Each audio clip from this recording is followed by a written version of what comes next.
We're here to bring a new type of news show. New insight, new styles, and new topics every day. We are News Generation.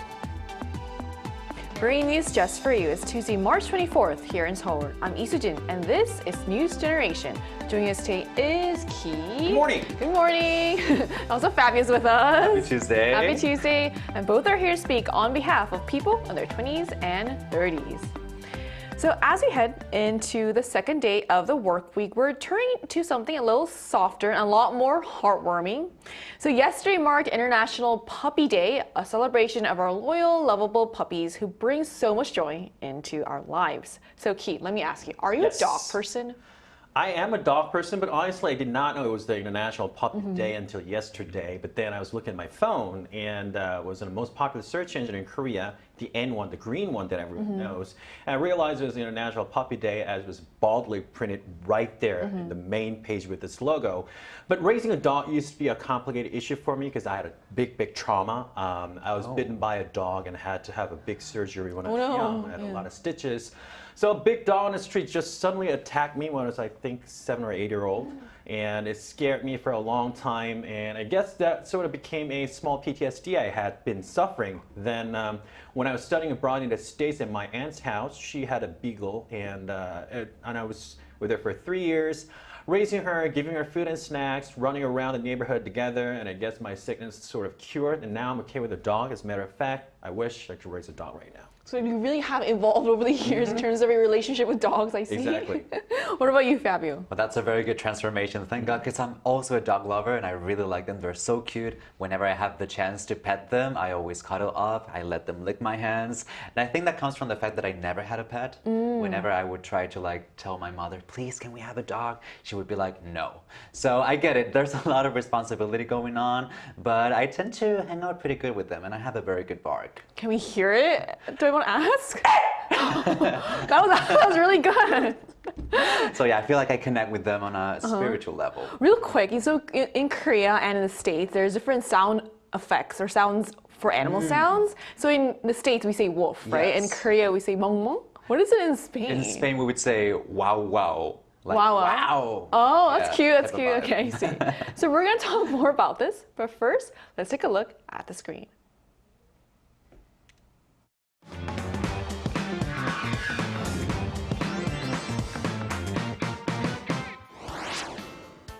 International Puppy Day is celebrated each year on March 23rd to honor our four-legged companions and to raise awareness about their welfare and rights. And here in Korea, that conversation is gaining momentum as pets are now officially allowed to accompany their owners into restaurants and cafes. Today on News Generation, we take a closer look at how people are reacting to pet-friendly dining, how it compares to practices across Europe, and what this shift tells us about the growing conversation around animal rights. As I just saw in the video, our relationship with pets is clearly evolving, and now the law is starting to catch up. So, what exactly changed under the new rules starting this month, Ki? Sure. So starting this month, a revised rule under the Food Sanitation Act is now in effect, and meaning pets are officially allowed in restaurants and cafes, something that used to be largely off limits. This really reflects a shift in how people see their pets. More and more, they're treated as family, not just animals, and as spending and lifestyles around pets continue to grow, the law is simply catching up with that trend. In Korea, nearly 30% of the population now owns a pet, so this kind of change was in many ways inevitable.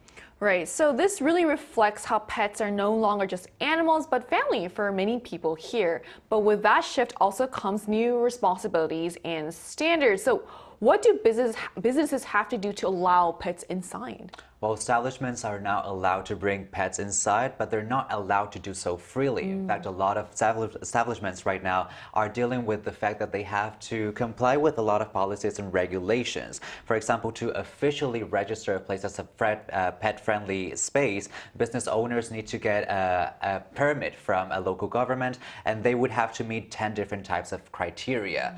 Most of these legal framework only covers dogs and cats, but for now, most of these criteria criteria also focuses on the physical layout itself. For example, spaces should have a separation between them so that the pets from one table wouldn't be a disturbance for the other table. Some spaces would have to dispose of this type of like leash type of anchors or even like specific sitting areas for these pets. And in some cases, if the layout itself doesn't provide it, they might need to install some types of partitions or screens that would allow a separation from the pet and the dining area or even the cooking area, specifically for these hygienic reasons. So there's a lot of concerns around this, and it is true that for a lot of businesses, this can become a burden of some sort, because in the past, a lot of cafes would brand themselves as pet-friendly cafes, but nowadays, because of these restrictions, if they are not able to follow, they would have very severe penalties, like for example, not being able to do business for around more than 20 days. So it does become a little bit of a hustle, but it does also create a safer environment for everyone. So like you said, it does seem like quite a long checklist, which is why I can see why some business owners might hesitate given the potential penalties. And it seems those concerns aren't limited to business owners alone. So how are people kind of reacting to this? Are they generally supportive of this? Well, from the perspective of pet owners, though, some say the new rules feel a bit too strict, too much. And in the past, regulations were somewhat vague, so businesses often allowed pets at their own discretion. Now that the guidelines are more detailed, some places are actually opting to go no pet zones instead. On the other hand, people who aren't fond of animals are pushing back as well. Many say the idea of animals entering dining space simply doesn't feel hygienic. As a matter of fact, if you're looking at the screen right now, according to a survey conducted last year, 68% of respondents were against allowing pets in restaurants, whereas only 32% would allow pets in the restaurant. And since this is still early stage of the policy rollout, a wide range of reaction is emerging. The key now will be finding a more balanced and workable approach moving forward. Right, so it looks like we're seeing a clear divide between pet owners who want more freedom and others who are worried about hygiene and comfort. So that raises an interesting question about how maybe other countries are handling this. So how do Korea's pet policies, Fabi, compare to those in Europe? Well, compared to Korea, Europe does seem to have a more open and culturally involved type of attitude when it comes to pets. So in theory, there should be less restrictions, but in practice, reality is a little bit more nuanced. So for example, in Spain in 2023, the Animal Welfare Act did allow a lot of pets to come legally into these spaces. So for restaurants, for example, it would be the owner's type of responsibility when it came to managing that type of disturbance, including noise or hygiene. But at the same time, when we really think about it, most of the housing communities or cafes and restaurants would not allow pets inside in Europe too. And that's because of these exact same reasons. But it is true that countries like Spain, France, or Italy, specifically Mediterranean countries, do have a very strong terrace culture. And so because of that, having an open air space where people can hang out does allow to find it very natural to find these customers that do bring their pets with them. And most of the time, the restrictions are not that harsh. You don't even need a leash most of the time, and as long as the pet behaves and doesn't really create a problem to other customers, it's pretty natural to see this type of pets coming into restaurants and cafes. Sometimes even some businesses would provide special water bowls for these pets. So I feel like pets are considered just part of the family. So it's quite different culturally, I see, that they're allowed to go in without leashes in restaurants as well. So in many parts of Europe, it's already part of everyday culture, especially with more flexible owner-led decisions. So it'll be worth watching whether Korea moves in a similar direction over time or finds its own balance. So we also wanted to hear directly from our viewers. So we ran a poll on the IAI News YouTube channel asking, what do you think about allowing pets in restaurants? So here's what the results showed.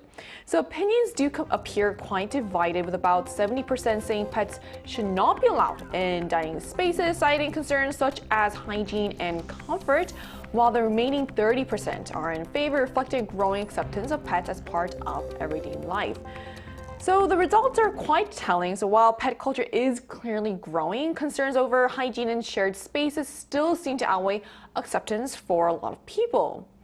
And to get a more personal perspective, we're going to speak with a pet owner. And that conversation is coming up right after the break, so don't go anywhere.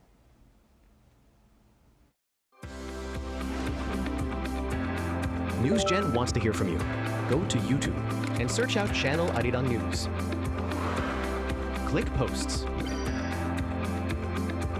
and cast your vote in the poll. Make a new type of news with us.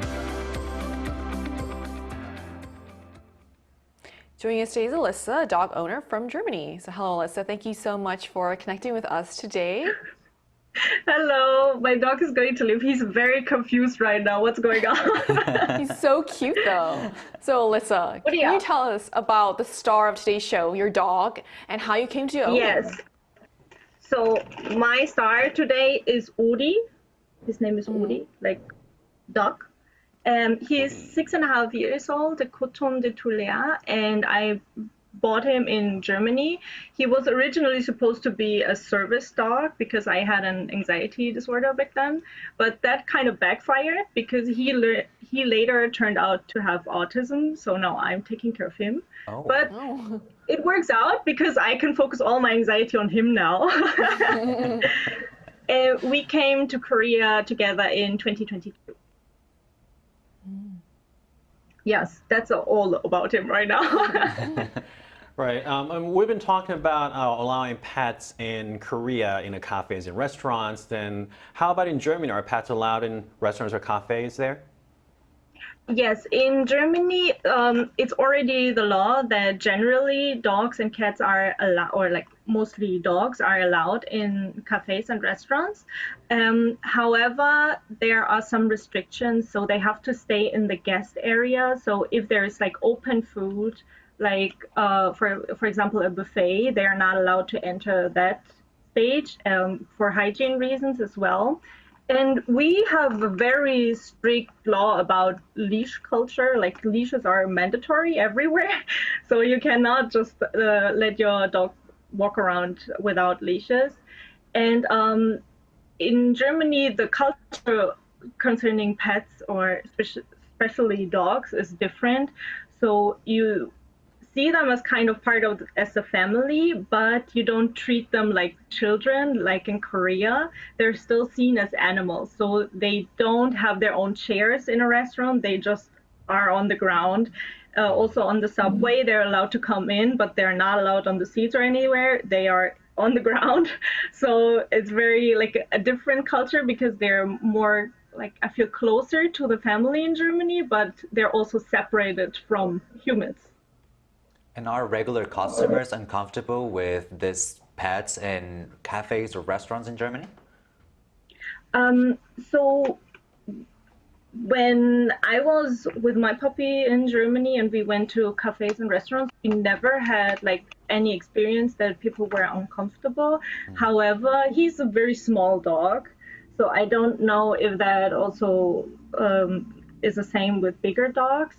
But in Germany, we also have a culture of having bigger dogs, so I'm already an exception with a small dog.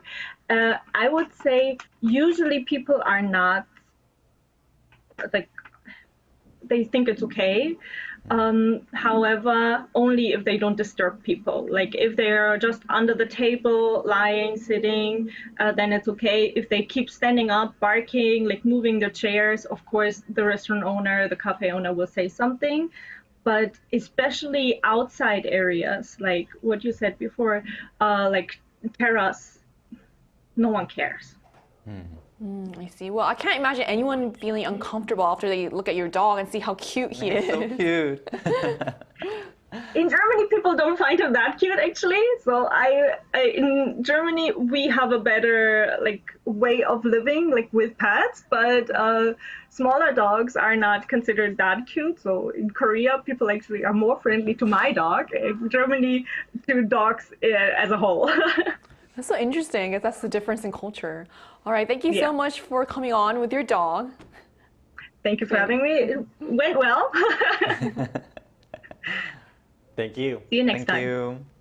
So we just heard from a dog owner from Germany about her dog, whether pets are generally allowed in restaurants and cafes there, and how the needs of people who aren't uncomfortable around dogs are taken into consideration. So this also ties into a broader conversation happening here in Korea. So what other discussions are emerging around, I guess, animal rights in Korea these days? Right, so last year we saw the introduction of a standardized pet adoption contract. It was developed and distributed by a group of lawyers focused on animal rights protection. The idea idea is to discourage people from getting pets through illegal pet shops and instead encourage proper adoption procedures so that owners take on a greater sense of responsibility from the start. It's not mandatory yet, but the fact that a system like this now exists is definitely a positive and meaningful step forward. Right, and that's an encouraging step, moving toward more responsible pet ownership from the very beginning. And beyond adoption, there's also a legal shift being discussed. So are there efforts, Fabio, to change the legal status of animals? There is definitely a growing momentum when it comes to changing the status, the legal status of these pets, and much of that comes from a shift in perspective, a shift in mentality. Now people don't really consider pets just as objects or property, but rather as a part of their family, like a real living entity.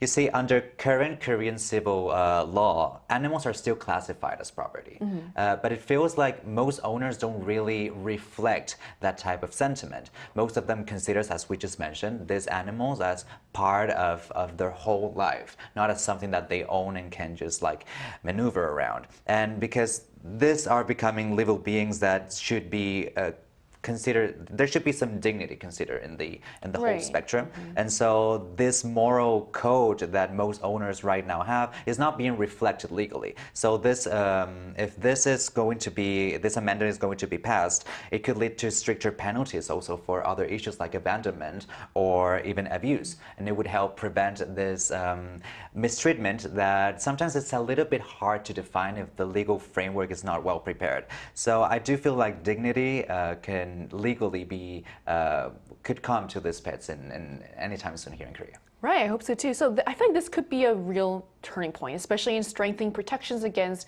abuse and abandonment. But at the same time, with stronger rights also comes greater responsibility. So how can pet owners be more responsible? You just sound like Spider-Man's uncle with a greater power. Greater responsibility. So for people who have or are thinking about getting pets, it's worth asking a very honest question. Can you truly care for this animal like a member of your family? One of the biggest challenges in raising any pet for me comes down to time, because with my busy schedule and unstable schedules, it's often difficult for me to provide a consistent day-to-day care that animals need. Especially for a dog, I need to walk them outside time to time, give them food, and just generally take care of them like my own child, but it's just challenging. And there's also an urgent need to crack down on illegal breeding operation and stop irresponsible distribution at a source. And most importantly, bringing a pet home just because they're cute and then abandoning them later is something that should never happen. Right, I think that's a great reminder. Owning a pet is a long-term commitment, not just a moment of affection. And at the same time, coexistence means considering everyone in shared spaces. So how should pet owners respect those who don't like animals, Fabio? I feel like for a lot of pet owners, it's kind of a hard concept to grasp, the fact that a lot of people are not used to interacting with them. Even though we live in a society where it's common to see an animal, society is not really designed for us to cater to animals, but rather cater to humans. So a lot of people feel that it's unnecessary to have to deal with those animals in that social context. It can become an uncomfortable situation, especially due to concerns regarding hygiene, noise, or also even the unpredictability of those animals. So as we just saw in the interview, as Elisa mentioned, maybe a small dog doesn't really become a threat to people, but the bigger it becomes, people will have that kind of like alarm set in when it comes to animals. So I feel like for owners, it's all about finding the balance so that the context itself works. I agree. So as pets become an even bigger part of our lives, the conversation is clearly shifting from simple companionship to shared responsibility. And finding the right balance between animal rights, public comfort, and practical regulation will be key moving forward. And in the end, it's about creating a culture where both people and pets can coexist with respect and care. And that brings us to the end of today's episode of News Generation. But News Gen will be back tomorrow at 10:30 a.m. Korea time with more stories and discussions. A big thanks to Ki. Thank you. For coming, and also Fabio. Thank you for having me. And to our viewers, thank you so much for watching. And if you're a pet owner, I hope your next meal out comes with your furry friend. We are News Generation.